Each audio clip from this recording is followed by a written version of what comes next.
Bonjour à toutes et tous. Aujourd'hui, nous allons nous intéresser à l'efficacité des programmes et on va étudier ce qu'on appelle la complexité de calcul d'un programme.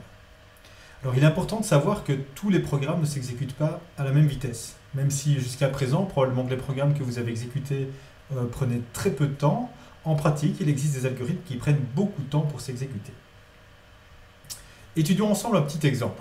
On a ici un algorithme qui va calculer la somme. Vous voyez, ici en entrée, on reçoit un tableau de nombres entiers et on va calculer la somme de ce tableau d'entrée, par exemple pour en calculer la moyenne après. Donc, je vais déclarer une petite variable locale qui va comporter le total du préfixe jusqu'à présent. Et puis je vais itérer sur toutes les valeurs du tableau et je vais petit à petit augmenter la valeur. Ici, je vais y ajouter la valeur de l'indice i. Et i va aller de 0 jusqu'à la taille du tableau. Et à la fin, je retourne la valeur totale. Donc comment est-ce qu'on fait pour mesurer l'efficacité de cet algorithme? Une première méthode, c'est la méthode expérimentale. Donc ici, j'ai mon code source avec l'algorithme. Vous voyez qu'il est ici somme. Et puis, je vais utiliser des tailles de tableau de plus en plus grandes. Vous voyez que je démarre avec une taille de 10 et à chaque fois, je vais faire x2 jusqu'à peut-être arriver à une taille ici de 10 millions. Ok? Ça ne sert à rien de faire plus 10 à chaque fois, donc autant bien modifier la taille et donc faire x2, c'est généralement une bonne stratégie pour calculer le temps que ça prend. Alors, première technique, c'est on pourrait utiliser un chronomètre. Mais un chronomètre, donc utiliser sa montre, c'est quand même pas génial pour automatiser et pour mesurer les temps. Donc on va utiliser du code Java pour mesurer les temps. Et donc j'aimerais bien le faire juste avant ici le calcul de la somme. Et donc je vais déclarer une petite variable que je peux stocker au temps 0. Et alors là, j'ai quelque chose du style system.currentTimeIlis. Ça va me mesurer le temps en millisecondes, le temps courant. Donc si je le mesure avant et après, je vais l'appeler T0, T1.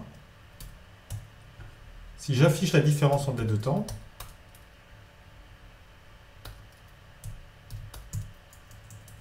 j'ai le temps qu'il m'a fallu en millisecondes pour exécuter la ligne précédente. Donc là, je peux afficher la valeur de n, par exemple.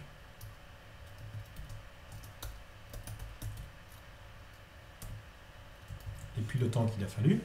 Voilà, je vais exécuter ce petit algorithme et vous allez voir qu'ici dans la console, je vais voir le temps qui s'exécute petit à petit. Et vous voyez que le temps augmente vraiment tout doucement. Ok, donc je peux encore augmenter même un petit peu la taille pour voir ce qui se passe. Voilà, 22, 68, augmentant encore, soyons fous.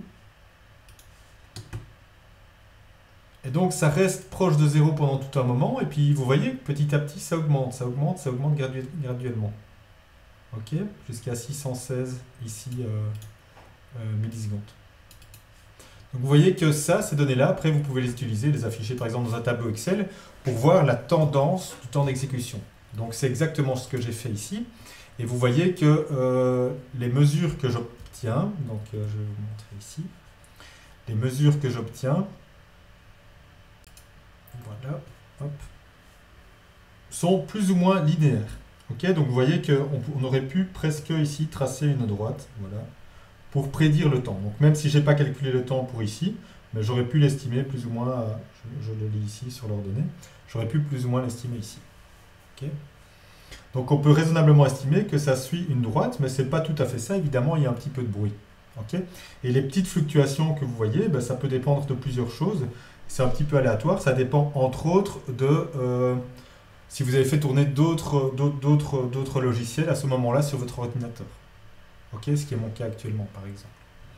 Et donc la question qu'on va se poser ici cette semaine, c'est est-ce qu'on peut évaluer le temps que prendra un algorithme et même comparer deux algorithmes entre eux, indépendamment du hardware et sans même l'exécuter sur un ordinateur physique, donc de manière théorique. C'est ça la question qu'on va se poser.